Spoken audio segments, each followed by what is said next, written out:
Good evening, students. Welcome to Agriculture Vision. Today we are going to study about clauses. So, let's see.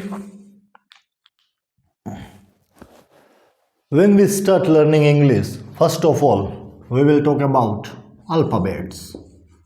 सबसे पहले हम बात करते हैं अल्फ़ाबेट्स की. इंग्लिश की जो सबसे छोटी यूनिट है, जो सबसे पहली प्राइमरी यूनिट है, वो होता है अल्फ़ाबेट. अल्फ़ाबेट से बनता है वर्ड, वर्ड्स. वन और more alphabet get together to make a word. एक शब्द बनाने के लिए एक अल्फ़ाबेट भी बन सकता है. एक अल्फ़ाबेट का भी शब्द बनता है ए और एन. ठीक है, ए और एन. एक एन में दो है, ए में एक है. ए जो वर्ड है वो सिंगल अल्फ़ाबेट का वर्ड होता है. उसके बाद में इन आ गया, एन आ गया, दो के हो गए. आउट आ गया, तीन का हो गया. इस तरह से अल्फ़ाबेट्स जो हैं वो एक या अधिक अल्फ़ाबेट्स मिल करके और वर्ड्स बनाते हैं. और वर्ड्स जो हैं वो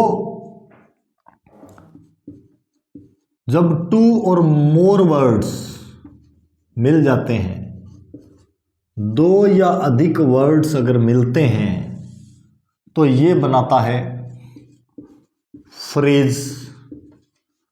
और वन और मोर फ्रेज, एक फ्रेज का भी हो सकता है और एक से अधिक भी. जब वे फ्रेज मिल जाते हैं तो बनते हैं क्लॉज. क्लॉज अपने आप में पूरा सेंटेंस भी हो सकता है, इसलिए हम यही कहेंगे वन और मोर क्लॉज. इससे बनता है सेंटेंस. ये है जो आपका अपने को जो पार्ट पढ़ना है अभी, वो ये वाला है, क्लॉजेस. देखिए, जब वन या ज्यादा एक दो अल्फाबेट्स अगर मिल जाते हैं तो वर्ड्स बन जाते हैं. वर्ड्स अगर दो या अधिक वर्ड्स जब मिलते हैं तो एक फ्रेज बनता है. फ्रेज, सिंगल फ्रेज भी अपने आप में क्लोज हो सकता है. फ्रेज का मतलब होता है छोटा सा अंश. और उसके बाद में आता है क्लॉज. क्लॉज जो है वो कितने तरीके के होते हैं, कैसे कैसे होते हैं, उसके बारे में आज अपने बात करेंगे. वन और मोर सेंटेंसेस, यानी जब एक या अधिक क्लॉज मिल जाते हैं तब एक पूरा सेंटेंस बनता है. एक मीनिंगफुल सेंटेंस का जो निर्माण होता है. ये है अपना क्लॉज के बारे में, क्लॉज का बेसिक की क्लॉज होता क्या है.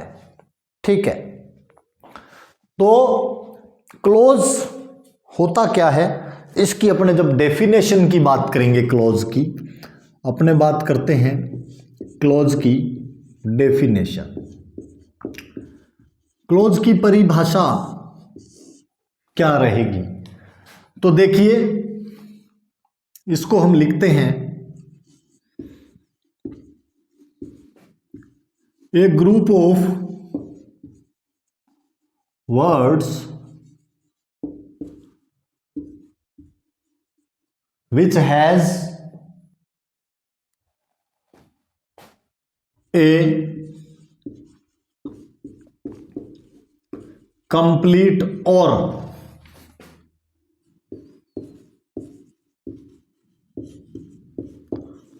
incomplete sense and used as a part of sentence. ठीक है, a group of words which has a complete और incomplete sense and used as a part of sentence. ये हो गई आपके क्लॉज की डेफिनेशन. शब्दों का एक ऐसा समूह है जिसका पूर्ण अर्थ हो या ना हो. ठीक है, used as part of sentence. इसको सेंटेंस के एक भाग के रूप में प्रयोग में लिया जाता है. जैसे फॉर एग्जाम्पल जब हम एग्जाम्पल की बात करते हैं क्लॉज के, तो it is known to all that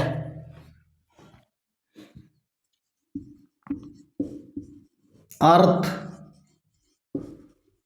revolves around sun. It is known to all that earth revolves around sun. अब कई बार ये कह दिया जाता है कि आपको क्लॉज अलग करने हैं। ये बताइए इस सेंटेंस के अंदर कितने क्लॉज हैं। इसके लिए पहले जाइए कंजंक्शन वाली क्लास में। कंजंक्शन वाली क्लास से आपको पता चलेगा कंजंक्शन कौन सा होता है। इसके बाद में आपको बता दूं कि कंजंक्शन जहां भी आ गया, अगर सेंटर में बीच में कंजंक्शन आता है तो कंजंक्शन के दोनों तरफ अलग अलग क्लॉज होंगे। ये अलग है और ये वाला अलग है। अब कई बार क्या होता है, ये भी हो सकता है जिसने क्लोज को पढ़ा है वो कहेगा कि सर ये हो सकता है कि कंजंक्शन तो पहले आ जाए, तो हमें कैसे पता चलेगा। तो ऐसा सेंटेंस जो कंजंक्शन से ही शुरू होता है, इसी सेंटेंस को आप इस तरीके से लिख सकते हो, that earth revolves around sun, comma is known to all. यहां पे जब आपका सेंटेंस ही कंजंक्शन से शुरू हो तो कोमा पे ध्यान देना पड़ेगा। जहां पे कोमा है उससे एक क्लॉज हो गया और ये हो गया आपका दूसरा क्लॉज। अब it is known to all that earth revolves around sun, यहां पे ये दो क्लॉज हो गए। Earth revolves around sun is known to all, ये हो गए आपके क्लॉज को निकालने के तरीके। अगर आपको कह दिया जाए कि इसके अंदर जो जो क्लॉज हैं उनको अलग अलग कर दीजिए, तो इस तरीके से आप क्लॉज को अलग कर सकते हैं। That earth revolves around sun is known to all, इसमें आपने कोमा के हिसाब से। और कंजंक्शन अगर सेंटर में आता है तो कंजंक्शन के दोनों तरफ वाले जो पार्ट होते हैं वो दो क्लॉज होते हैं। यही जब हमने पढ़ा था कि कंजंक्शन का यूज दो क्लॉज को जोड़ने में होता है, वो क्लॉज यही है। इसी तरीके से जब जिसने कंजंक्शन पढ़ा है उसको समझ में आ जाएगा कि दो क्लॉज को जोड़ने में कंजंक्शन किस तरीके से आता है। इसीलिए ग्रामर को कहते हैं कि स्टेप वाइज स्टेप अगर पढ़ते हैं तो बेटर समझ में आती है। तो जिसने भी कंजंक्शन को पढ़ा होगा वो इसको कर लेगा, उसको दिक्कत नहीं आएगी क्लॉजेस के अंदर।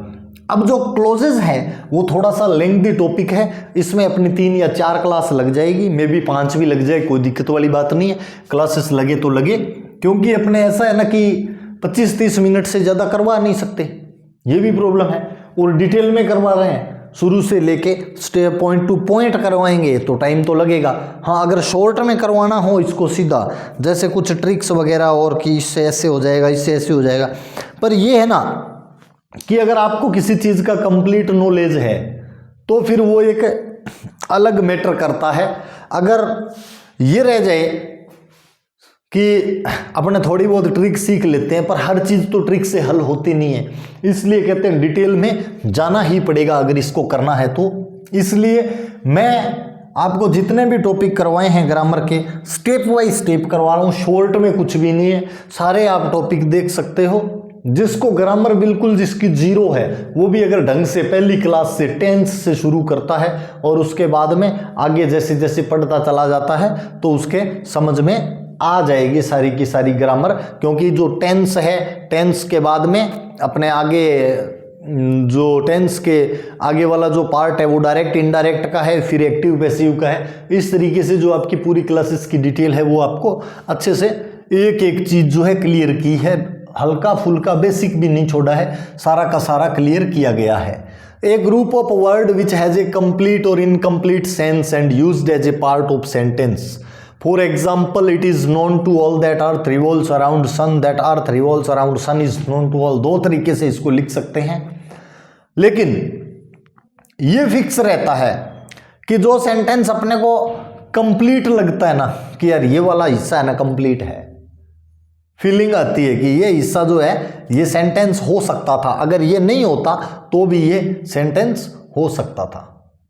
ठीक है, ये चीज जब आपके समझ में आ जाती है कि ये एक कंप्लीट सेंस लग रहा है, कंप्लीट सेंटेंस नजर आ रहा है, उसके पहले ही आपने हमेशा कंजंक्शन रखना होता है।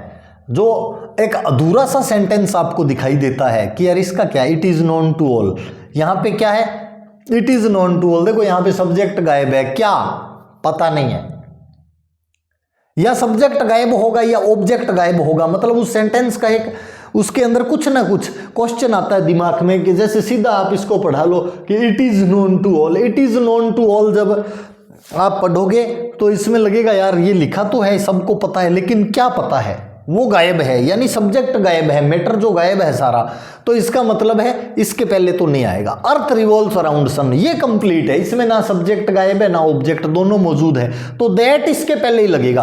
अब सेंटेंस को चाहे जगह बदल दो, इनकी कोई दिक्कत नहीं है, पर दैट जो है ना वो इसी के पहले लगेगा, यानी कंजक्शन उसी के पहले लगता है जो सेंटेंस आपको कंप्लीट नजर आता है। अब बात करते हैं अपने काइंड्स की, काइंड्स ऑफ क्लोज। क्लोज कितने प्रकार के होते हैं? अब क्लोज कितने प्रकार के होते हैं उसके लिए हम पढ़ते हैं काइंड्स ऑफ क्लोज। क्या पढ़ेंगे? काइंड्स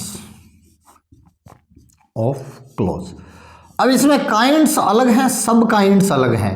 सीधी बात यह है कि एक तो होता है आपका मेन क्लोज। सीधी सीधी बात बताऊं तो काइंड्स ऑफ क्लोज के अंदर एक तो आपका होता है मेन क्लोज, दूसरा आपका होता है सबऑर्डिनेट क्लोज। ये मेन क्लोज को प्रिंसिपल क्लोज भी कह सकते हैं,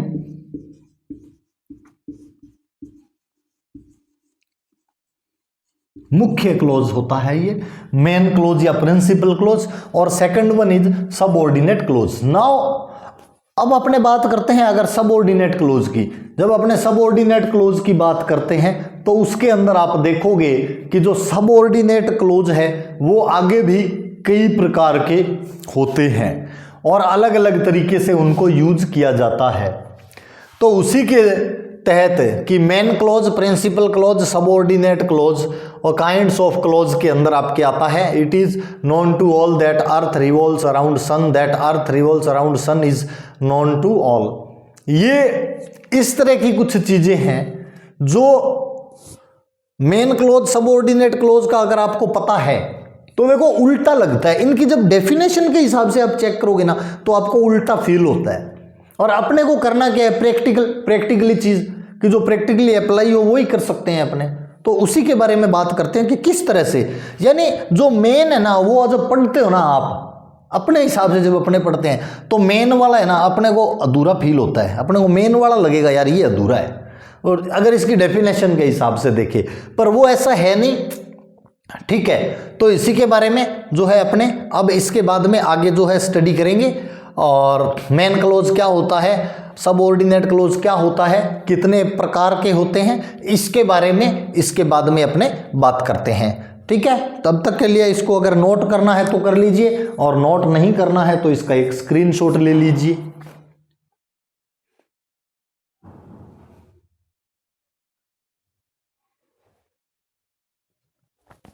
अब अपने बात करेंगे मेन क्लोज या प्रिंसिपल क्लोज की, कि मेन क्लोज क्या होता है, प्रिंसिपल क्लोज किसको कहते हैं। तो इसको जब अपने डिफाइन करते हैं तो इसमें ये करेंगे,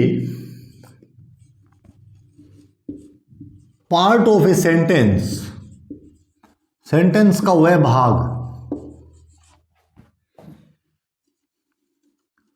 which has its oven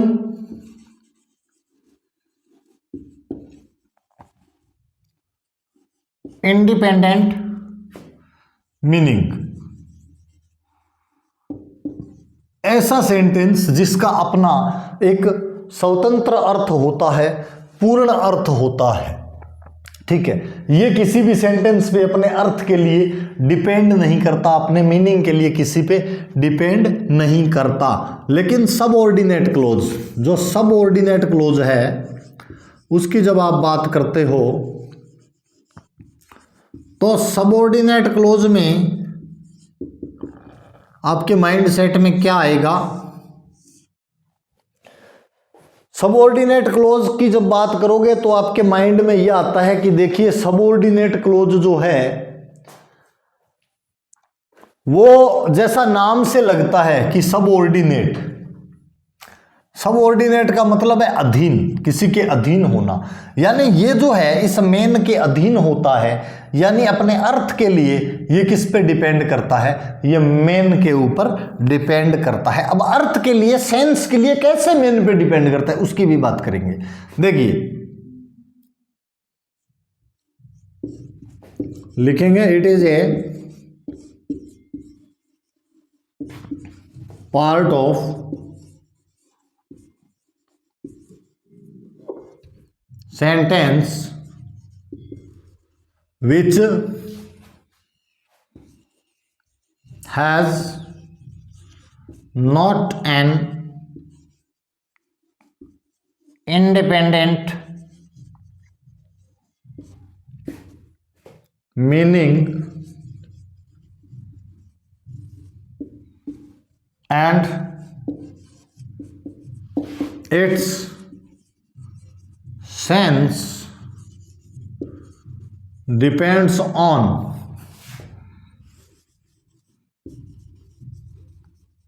main clause। यह होगी इसकी definition. It is a part of sentence which has not an independent meaning and its sense depends on main clause. कि ये एक ऐसा पार्ट है जिसका अपना कोई अर्थ नहीं होता है और अपने अर्थ के लिए पूर्ण रूप से ये मेन क्लोज के ऊपर निर्भर रहता है। यानी मेन क्लोज को देखने के बाद ही इसका जो सेंस है, इसका जो अर्थ है वो अपन पता लगा पाते हैं कि भाई साहब ये मेन क्लोज है तो इसके हिसाब से इसका अर्थ ये हो जाएगा। अर्थ यानी सेंस का मतलब है अपने को ये पता चलता है कि ये क्लोज जो है वो एक एडजेक्टिव के रूप में आया है, नाउन के रूप में आया है, एडवर्ब के रूप में आया है क्या, लोचा क्या है। तो मेन जो है सबऑर्डिनेट क्लोज जो होता है ना वो फिर अपने कुछ सब काइंड्स के अंदर डिवाइडेड होता है। सबऑर्डिनेट क्लोज को भी अपने कुछ पार्ट्स के अंदर बांटा गया है। सबऑर्डिनेट क्लोज के जब अपने पार्ट्स की बात करते हैं तो सबऑर्डिनेट क्लोज के अंदर आपका जो पहला पार्ट है वो होता है नाउन क्लोज। सबऑर्डिनेट क्लोज के जो पार्ट हैं एक बार मेंशन कर देता हूं, उसके बाद फिर इन पार्ट्स के डिटेल में भी जाएंगे। एक होता है नाउन क्लोज, दूसरा होता है एडवर्बियल क्लोज और third one is adjective close.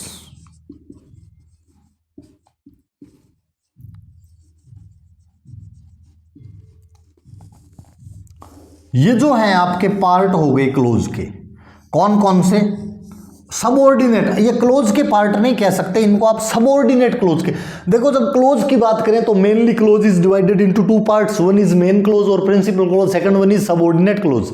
Subordinate clause is further divided into three sub categories. ये लिखेंगे आप कि subordinate clause is further divided into three sub categories. Sub categories कौन कौन सी है? नाउन क्लोज, एडवर्बियल क्लोज और एडजेक्टिव क्लोज। ठीक है, ये है आपका clause, noun clause, adverbial clause और एडजेक्टिव क्लॉज। समझ में आ गई बात? तो नाउन क्लॉज हो गया, एडवर्बियल क्लॉज हो गया, एडजेक्टिव क्लॉज हो गया। अब इनके अपने डिटेल में जाएंगे कि ये कौन कौन से होते हैं, किसको आप नाउन क्लॉज कहोगे, किसको एडवर्बियल क्लॉज कहोगे, किसको एडजेक्टिव क्लॉज कहोगे। इनकी डिटेल में अब अपने जाएंगे। ठीक है, तो तब तक के लिए इसको एक बार अच्छे से स्टडी कर लो। जिसको नोट करना है नोट करो, फोटो खींचनी है फोटो खींचो फटाफट, जल्दी जल्दी।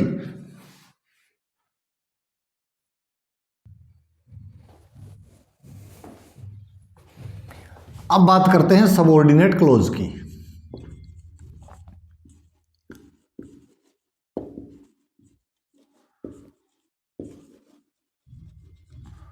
सबऑर्डिनेट क्लोज,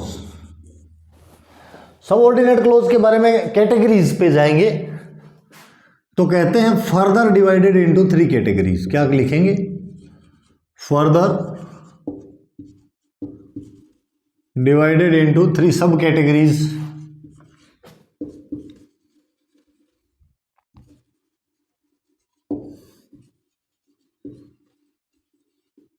तीन अलग अलग कैटेगरीज में डिवाइडेड होता है। कौन कौन सी? पहली होती है नाउन क्लोज। नाउन क्लोज का मतलब ये होता है कि जब ये एक जो पूरा क्लोज जो है वो एक नाउन के रूप में काम करता है। पूरा क्लोज एक पूरा part of sentence, it works as a और एक्ट्स एज ए नाउन। ये एक नाउन के रूप में काम करता है, यानी ये पूरा का पूरा क्लोज किसी सेंटेंस का सब्जेक्ट बन जाए और एक नाउन के रूप में काम करे तो वो नाउन क्लोज हो जाता है। ठीक है, लिखो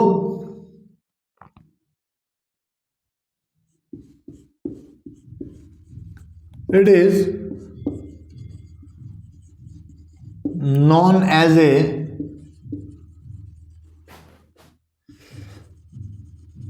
noun clause when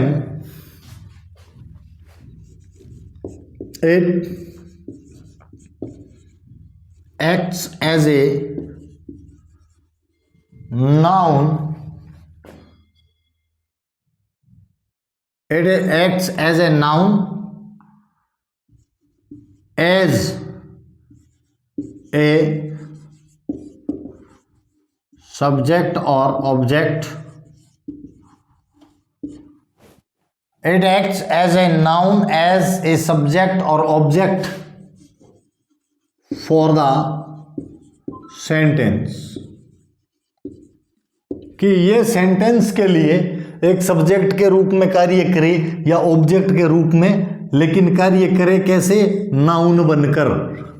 नाउन बनकर जब ये कार्य करता है तब ये नाउन क्लोज कहलाता है। एग्जाम्पल भी दूंगा सारे, एक बार इनको डिफाइन कर लो, उसके बाद में अलग अलग जैसे ये डेफिनेशंस कंप्लीट होती है उसके बाद में इसको अधेड़ के रख देंगे, इसकी पूरी पोस्टमार्टम करेंगे, अपने खेली खेली खिंडा देंगे। देखे रखो,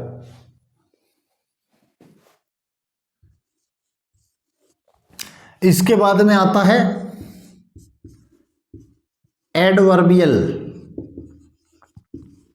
क्लोज। एडवर्ब जानते हो क्या? एडवर्बियल क्लोज के लिए जानना पड़ेगा एडवर्ब क्या होता है।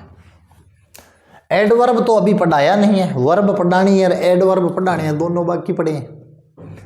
तो एडवर्बियल क्लोज, एडवर्ब वो होता है जो क्वालिटी ऑफ ए वर्ब, जैसे रनिंग की बात करते हैं, मान लो दौड़ रहा है, लेकिन कैसे दौड़ रहा है? कई कहेंगे धीरे दौड़ रहा है, कई कहेंगे तेज दौड़ रहा है। तो जो धीरे और तेज है, slow and fast, that is the quality of a verb. और जो वर्ब की क्वालिटी बताता है, वर्ब के गुण बताता है, वर्ब की विशेषता बताता है, स्पेशलिटी बताता है, वो क्या होता है? Adverbial close. एड और वर्ब दोनों को अलग अलग करो तो एक ऐसा एडजेक्टिव जो वर्ब का एडजेक्टिव होता है वही एडवर्ब होता है। तो इसके अंदर क्या लिखेंगे? इसके अंदर हम ये लिखेंगे a clause which acts as an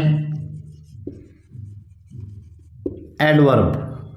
ये लिखेंगे एक ऐसा क्लोज जो एडवर्ब का कार्य करता है। मीन्स मतलब कि इट टेल्स अबाउट क्वालिटी और कैरेक्टरिस्टिक्स ऑफ ए वर्ब। ये किसी भी वर्ब के जब कैरेक्टरिस्टिक्स को डिफाइन करता है, उसके कुछ गुणों को बताता है कि इस वर्ब के गुण क्या है, वर्ब की क्वालिटी क्या है, तब ये एडवर्बियल हो जाता है। Next one is adjective clause. कौन सा रहेगा? Adjective clause. एडजेक्टिव क्लॉज क्या होता है?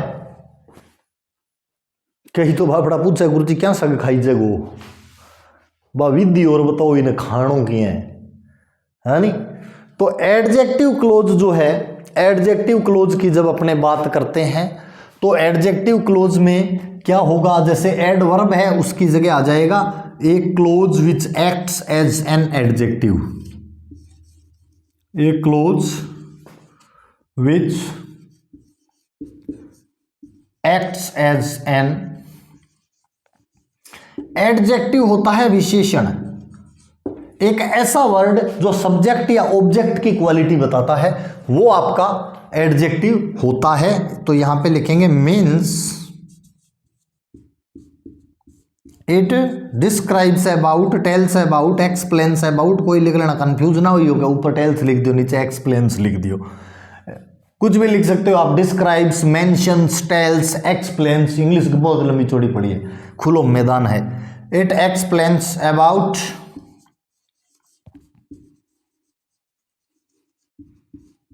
क्वालिटी और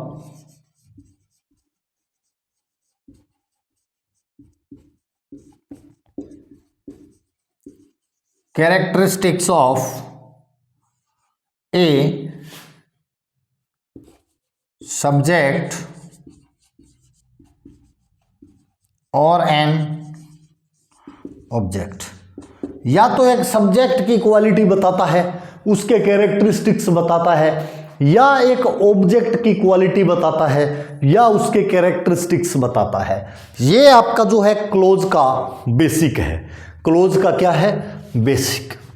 subordinate clause further divided into 3 sub category. Noun clause, it is known as a noun clause when it acts as a noun, as a subject और object for the sentence. Adverbial clause, a clause which acts as an adverb, means it tells about quality और characteristic of verb. Adjective clause, a clause which acts as an adjective, means it explains about quality और characteristic of a subject और an object. ये वाली है ना जो next, ये definition लिख दी मैंने एडजेक्टिव की। जिसको पता नहीं है ना एडजेक्टिव क्या होता है, यानी एडजेक्टिव का मतलब वो शब्द जो किसी भी सब्जेक्ट या ऑब्जेक्ट की क्वालिटी बताता है, उसके गुण और विशेषता बता देता है। एडवर्बियल एडजेक्टिव और वर्ब से मिला के बनाया, यानी जो वर्ब की क्वालिटी बताता है। और नाउन तो नाउन हुई है संज्ञा, नाम किसी का भी हो संज्ञा कहलाता है। शायरी गोल मारो मैं, देखो ना टेढ़ा टेढ़ा।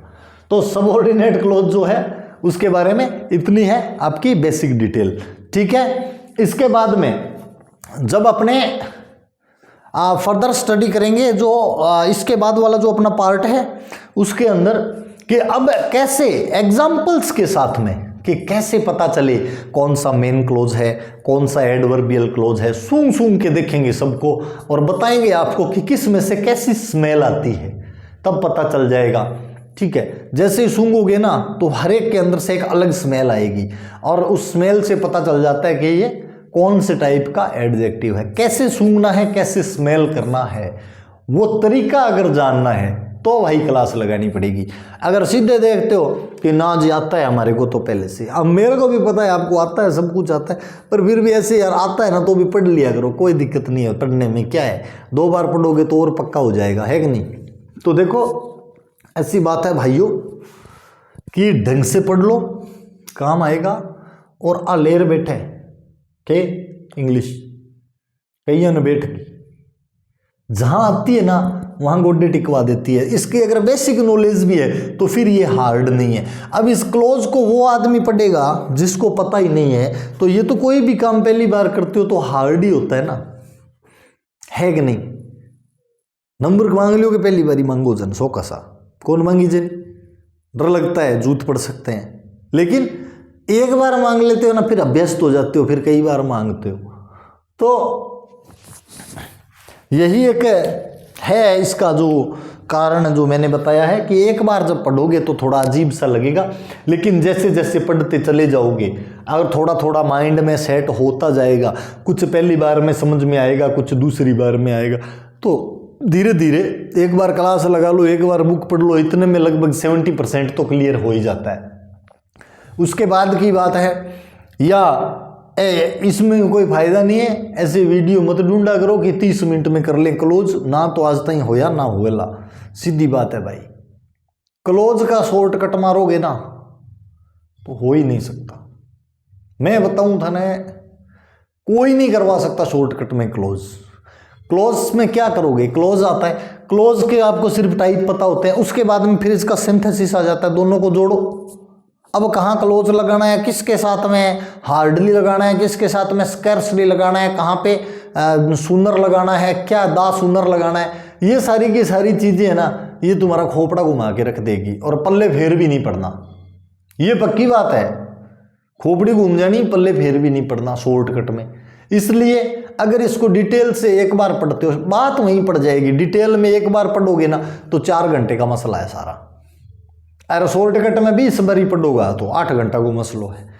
अब तुम ये डिसाइड कर लो कि 4 घंटे में करना है इसको या 8 घंटे में करना है। ठीक है, thank you, have a nice day.